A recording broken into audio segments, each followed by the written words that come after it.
오늘은 발효 쭉 시간이니까 역시 발효에 대한 포인트들을 다시 한번 좀 잡고 넘어가겠습니다. 농업에서 땅에 의존하는 것이 반, 그 다음에 땅을 벗어난 지상부에 의존하는 농업이 반이에요. 땅만 가꾸고 땅을 토양 개량을 했다고 해서 내가 원하는 급수로 못 가요. 그 위로 올라갈 수 있는 게 윗부분이에요. 그래서 식물은 어떻게 하냐면 하늘을 보고 자라요. 모든 식물은 하늘을 보고 열려있죠. 왜냐하면 하늘에서 내려오는 햇빛과 하늘에서 내려오는 영양분과 하늘에 있는 걸 다 끌어들여야 되는 안테나이기 때문에 하늘을 보고 있는 거예요. 숲속에 들어가면 서로 햇빛을 보고 하늘을 보기 위해서 나무가 꾸불꾸불하게 자라서라도 하늘을 보려고 굉장히 노력을 해요. 사람들은 그걸 이동하면서 찾아가는 거지만 동물은 안 그래요. 식물은 무조건 하늘을 보고 자라요. 이 지상부의 농사의 핵심이 뭐냐면 영양제를 만드는 거예요. 식물 영양제를 사람이 어떻게 만들어 주느냐에 따라서 내가 농업의 생산량을 자유롭게 곱하기 2로 갈 수 있느냐. 밑에서의 물 공급 관수예요. 이런 걸 통해서 식물들이 풍부하게 물을 끌어들이고 영양분을 끌어들이게 하고 미생물이 있는 거를 다 끌어들이게 하지만 지상부 농사가 또 하나가 나왔어요. 그래서 하늘에서 주는 물을 엽수라고 해서 공중 습도를 조절하는 그런 것과 거기에 영양이 풍부하게 들어가야 돼요. 이때 공급되는 영양은 뭐냐면 가장 다양한 영양이 들어가야 되는 것과 가장 작은 입자로 들어가야 돼요. 작은 입자로 들어와야지 뭐가 되냐면 식물들이 줄기, 잎, 여기서 그것들을 그대로 받아들일 수 있게 돼요. 그래서 발효라고 하는 건 뭐냐면 가장 많은 물질과 가장 작은 물질을 미생물을 이용해서 생산하는 것. 물질을 미생물을 이용해서 가장 작게 나누는 것.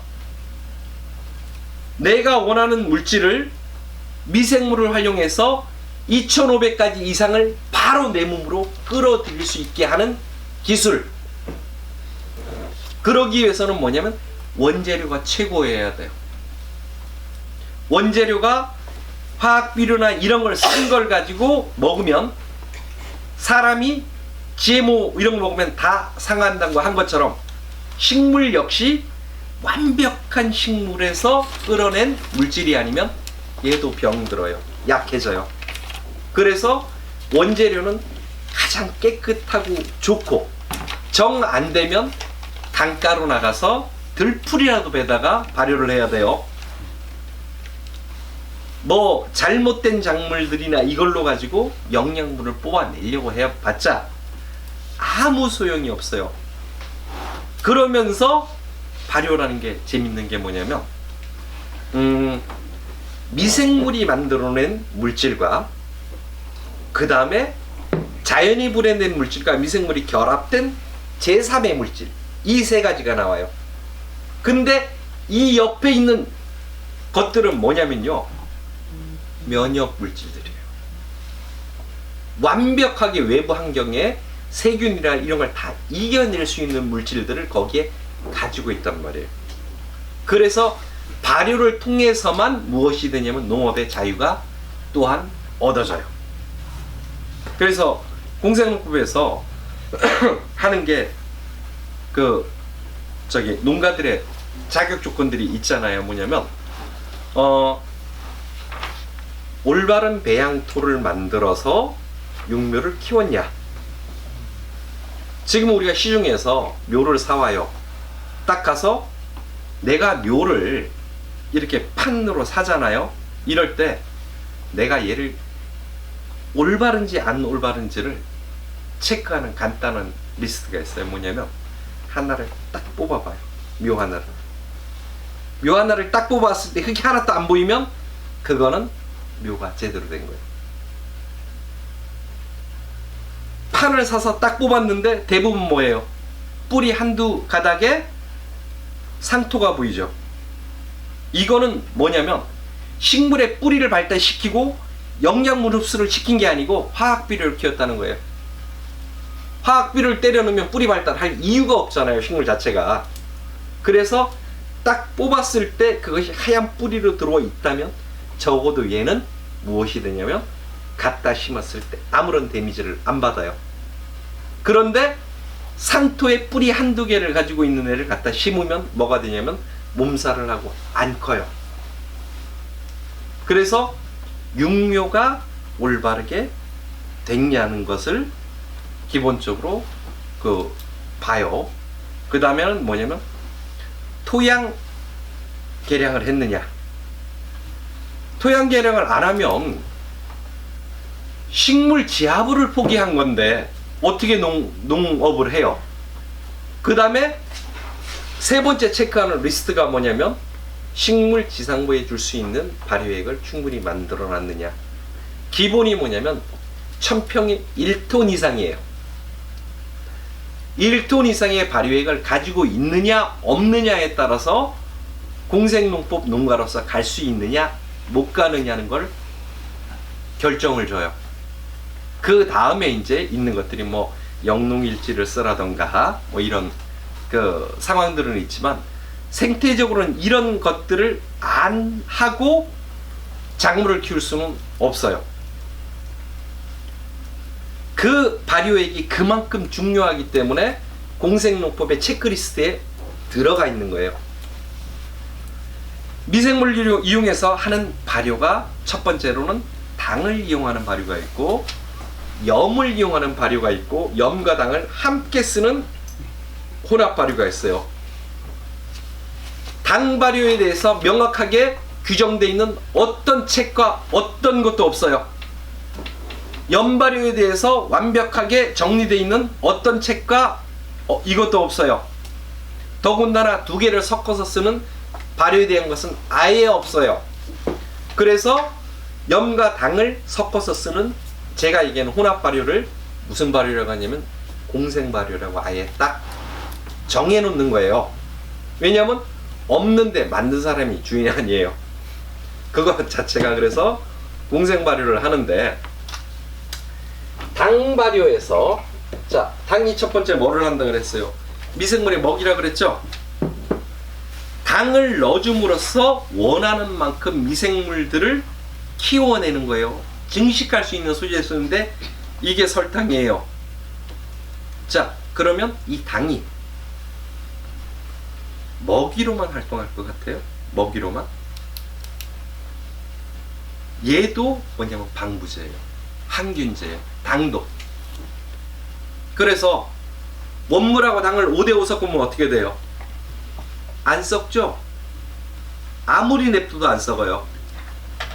5대5일 때는 아무 미생물도 못 사는 그런 상태에 있는 완벽한 방부제예요. 여기서 40%로 당을 낮춰줘요. 그럼 어떻게 되냐면 이제 특정 미생물이 살 수 있는 조건이 된 거예요. 그 조건이. 이거를 20% 30% 이렇게 자꾸 낮추면 어떻게 되냐면요, 다른 잡균들이 살 수 있는 조건이 자꾸 돼요.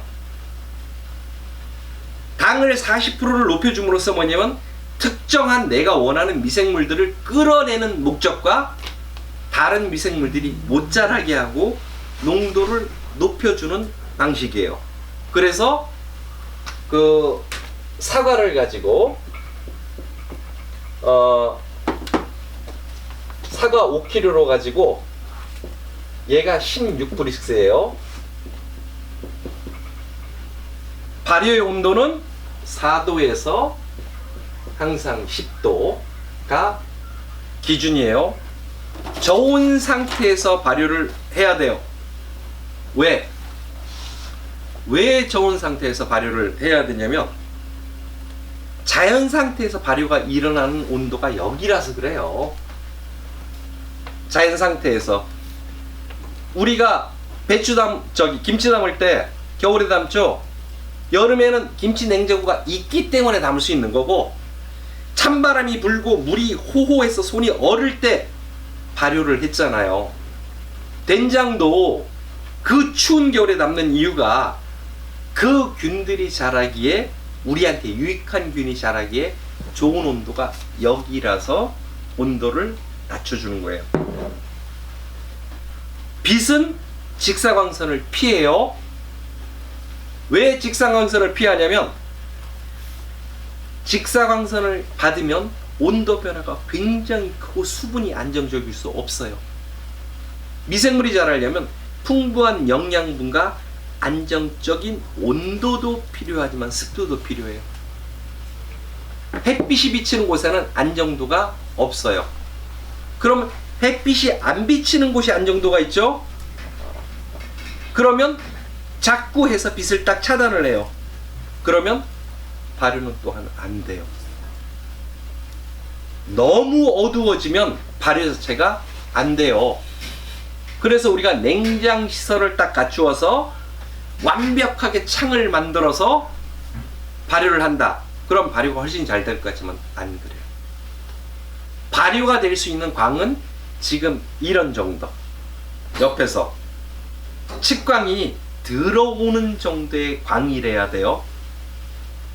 발효실의 광량은 어떻게 해야 되냐면, 남향에서 직사광선이 들어오는 건 막대, 북동향에서 간접광은 들어와야 돼요.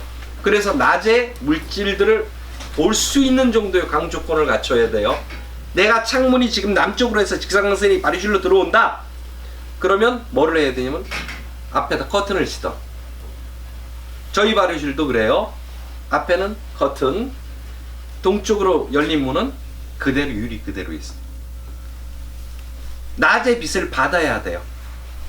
그래서 그런 햇빛, 온도, 이 조건을 갖추어 놓고, 당은 40%를 하는 걸 원칙으로 잡아요. 원물 60%에 당이 40%예요. 그러면 비율적으로 어떻게 되냐면 40 나누기 60 하면 0.67이 돼요. 요게 당 발효를 시키는 원칙이에요. 40%로 가주는 이유가 가장 안정적인 조건에 다른 균이 안 들어오게 하는 것. 그 다음에 미생물을 가장 많이 키울 수 있는 농도. 이것 때문에 40이라는 숫자를 하고요. 그런데 내가 조건이 안 맞아요. 나는 도저히 4에서 10도를 못 맞춰요. 그러면 어떻게 하냐면 온도가 1도씩 올라갈 때마다 당도는 1%씩 감소해야 돼요. 온도가 내가 17도예요. 그러면은 7도가 올라갔죠? 그러면 당은 40%에서 마이너스 7을 한 33%가 당도로 정해져야 돼요. 그리고 이 계산은 어떻게 되는 거냐면 33 나누기 67 하면은 숫자가 뭐가 나올 거예요. 이 숫자로 가지고 원물과 곱하면 온도에 따른 것이에요. 그런데 가능하면 낮춰달라. 어쩔 수 없는 조건이면 여기를 가라. 그런데 이 온도에서 극한치는 어디냐면 18도가 거의 극한치예요. 23도까지도 거의 극한치예요. 23도는 절대 넘으면 안 돼요. 그래서 저온 발효는 17도를 넘어가지 못하게 해요. 이거를 못 넘어갈 수 있게끔 내가 조건을 만들어야 돼요. 어쨌든 바람을 통하던 땅에다 묻던 뭐를 하던 요거를 유지를 해주고 가야 되고요. 그래서 내가 당 발효를 하는데 당량을 구하고 싶어요. 그러면 자, 원물이 5kg고 40%를 할 거니까 0.67을 더하면 답이 나왔어요.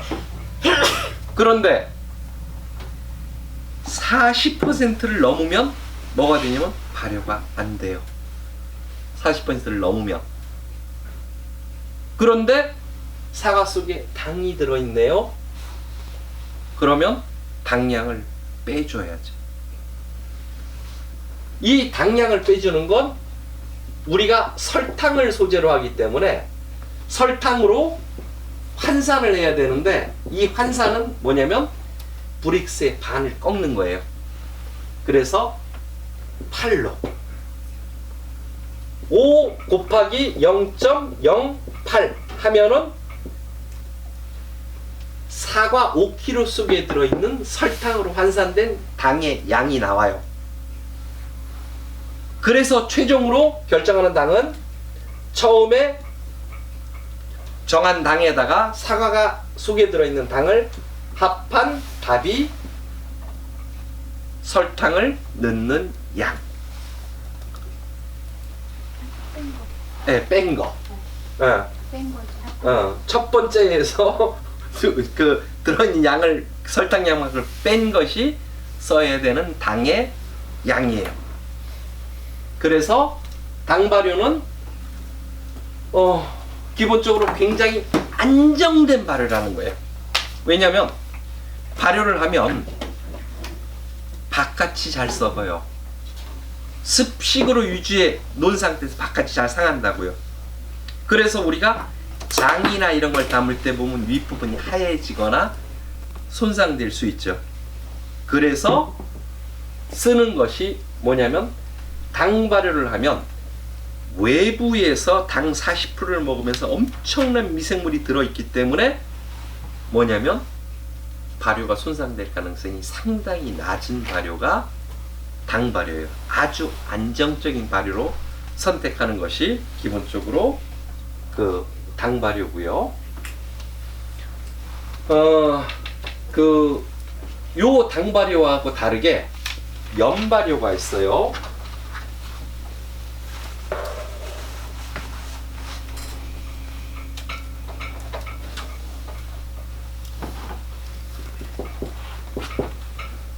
자, 염을 표현을 할 때 소금으로 표현을 할 거냐,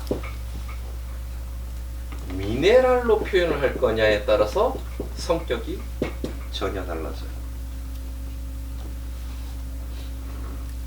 소금으로 김치를 담고 소금으로 젓갈을 담고 한 민족은 우리밖에 없어요. 김치의 종주국이 우리의 나라예요. 그 이유는 아주 간단하게 우리나라 천일염에는 11% 이상의 미네랄이 있었기 때문에 가능해요.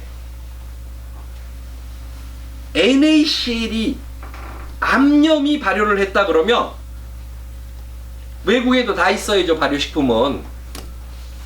그런데 우리나라는 서해안에서 나오는 천일염이 미네랄을 갖고 있기 때문에 가능했던 게 이거예요.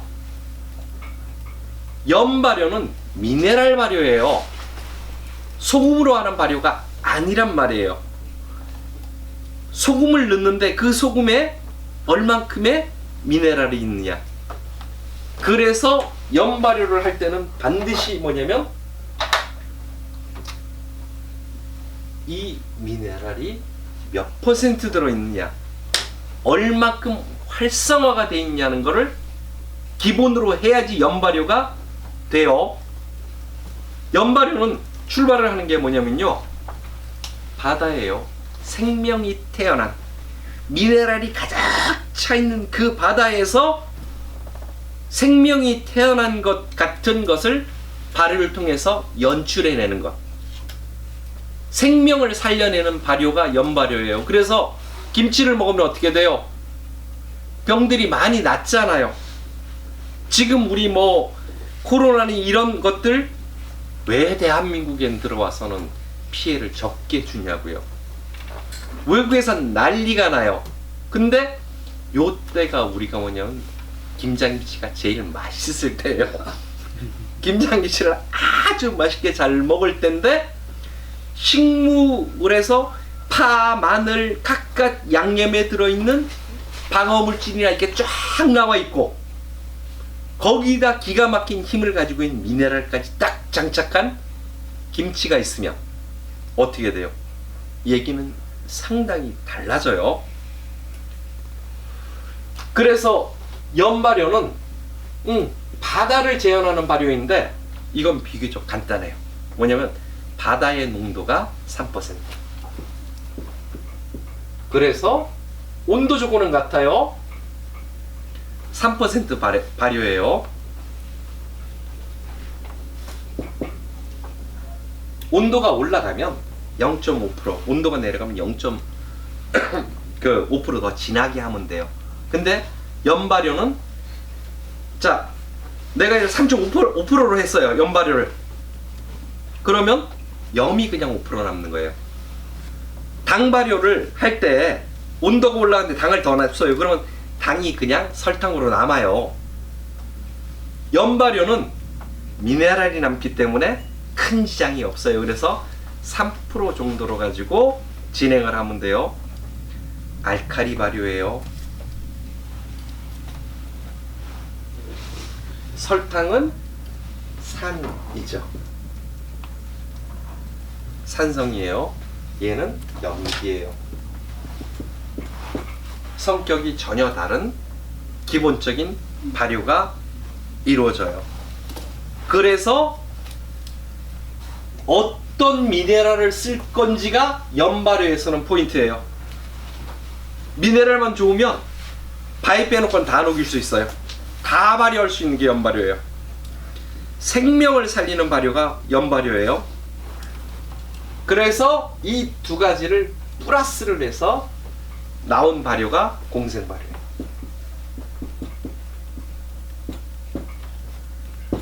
이 개념은 지구상에 없습니다. 오늘 공생발효법은 아니고 이제 발효에 효능을 올리거나 이런 방법들에 대한 얘기들을 쭉 해나갈 거예요. 사과를 이렇게 했는데 나는 자 얘를 가지고 음료수로 만들고 싶어. 맛있는 걸 만들고 싶어. 그러면 0.8%의 염을 0.8% 이하로 하면 주스나 음료요. 사람의 체액이 0.9%예요. 그래서 그보다 조금 낮게 하면 뭐냐면 음료로 아주 훌륭한 음료를 뽑아낼 수 있는 것이 저 공생발효에서 나오는 특성이고요. 나는 기능성을 훨씬 더 중요시 여기고 싶어. 그런데 외부가 손상되지 끌어올리냐면 2% 정도까지. 2%까지를 올려주면 어떻게 되냐면 기능은 올라가는데 나머지 부분이 당이 있죠. 그러니까 외부 손상을 막아주는 부분으로 사용하는 게 이 발효예요. 여기서 공생 발효를 가지고 우리가 활용해서 소금과 설탕을 계산하는 방식을 한번 얘기해 드리고 갈게요. 자, 같아요 조건들은. 그런데 첫 번째로 구하는 게 염의 양이에요. 염을 1.5%로 가보자고요. 그러면 5kg 곱하기 0.15 1.015죠, 그쵸? 1.015 이렇게 하면 답이 나올 거예요. 일단 염이.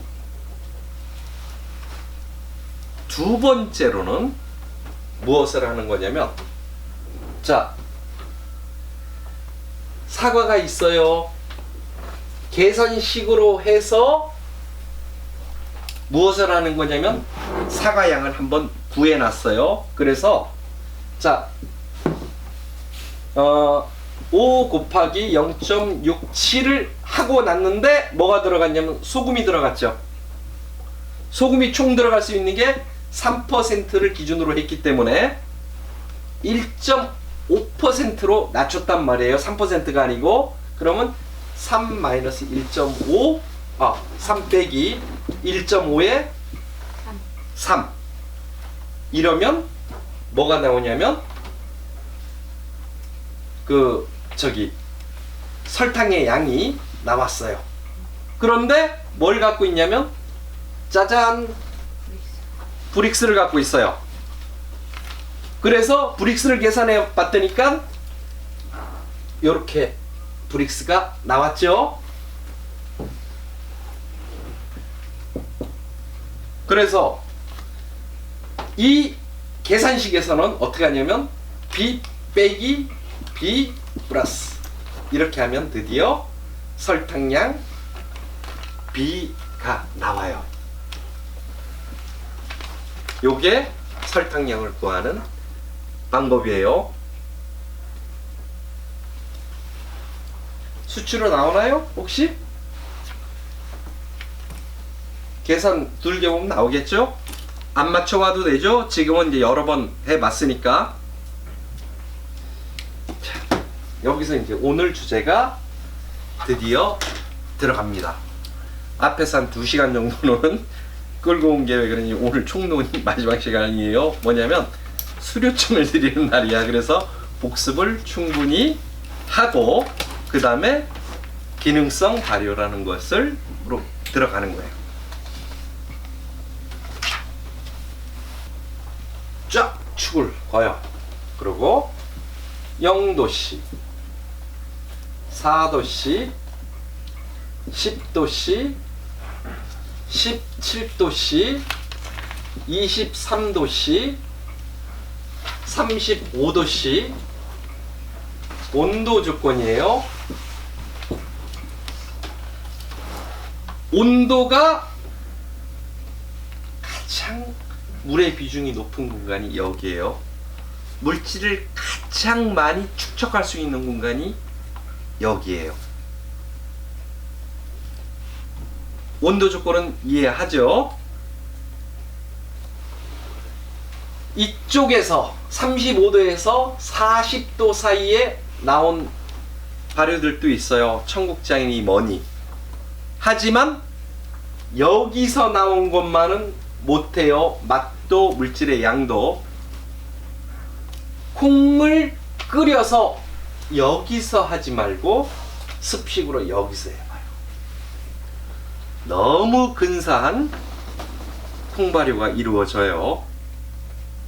콩발효를 혼합발효로요? 혼합발효를 해도 몰라. 혼합발효 여기서 해보라고. 예, 저 조건에서 기가 막힌 아미노산과 식물에 들어있는 콩 속 콩껍질에 들어있는 사포닌이나 이런 걸 가장 많이 얻을 수 있는 조건이에요. 그러면 그람수를 삶아서 재요? 아니면 삶기 전에 걸 재요? 당연히 삶기 전. 삶기 전으로 계산해요? 삶기 전 걸 재고 그 다음에 삶기 전에 걸 재요. 그 다음에 물을 넣고 나서 뭐를 하는 거냐면 덜어낼 거 아니에요. 그리고 무게를 잡으면 그것에 추가된 물이 있을 거 아니에요. 그래서 자, 콩을 내가 2kg로 가지고 삶았더니까 5kg 정도가 됐어요. 그러면 2kg의 원물에 대한 계산을 쫙 펼쳐나가고 물이 3kg가 추가된 거예요. 그래서 5kg가 된 거잖아요. 그죠? 그러면 이거는 수용액.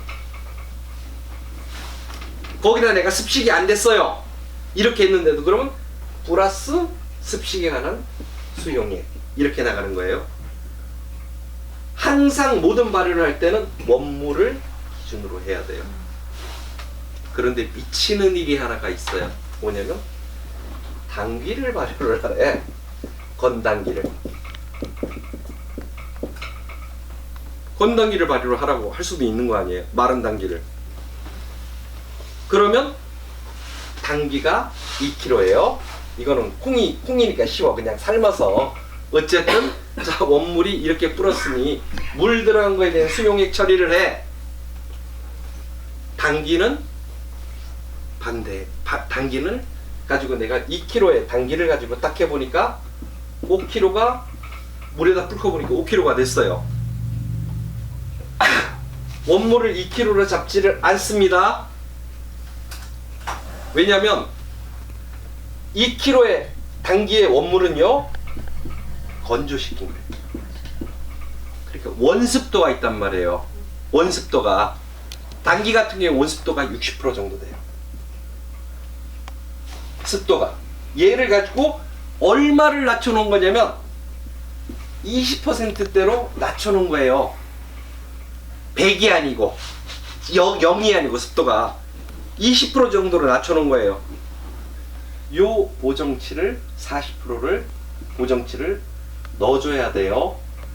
그래야지 뭐가 되냐면 원물을 계산해낼 수 있다고.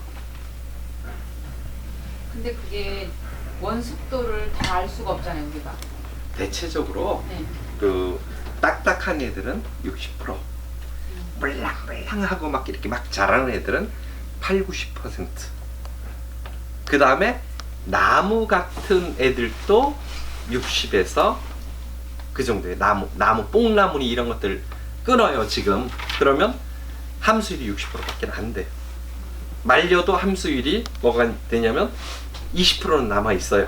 우리가 건조기 통해서 수분 빼도 20%는 남아 있어요. 그러니까 40%를 보증을 해주면 간단하게 원물 양이 나와요. 그래 놓고 그 다음에 요 40%에 대한 마이너스로 해갖고 계산을 해주면 돼요. 건조된 거에 대한 거는.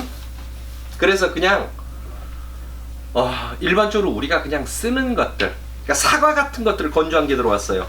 이런 건 원물의 수분 함유율이 80%가 넘어요.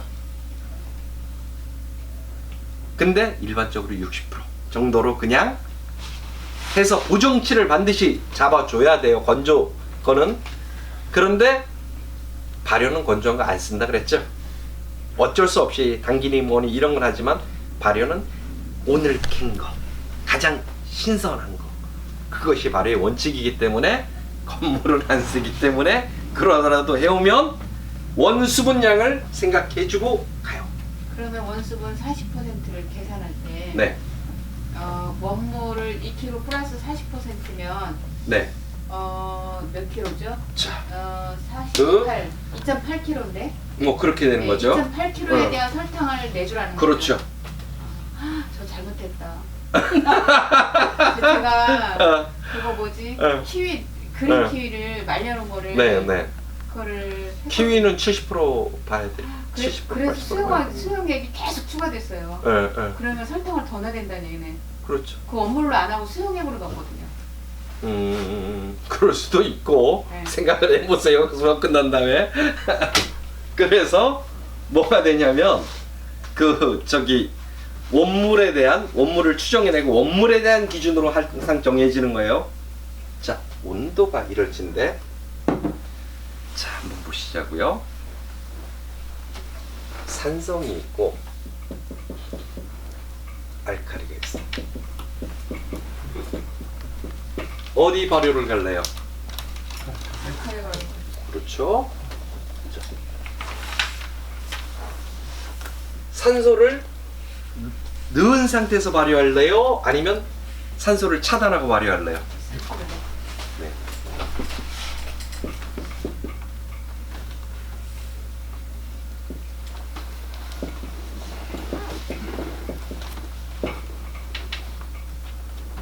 쉬워지죠.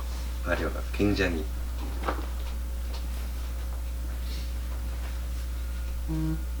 저농도 발효를 할래요?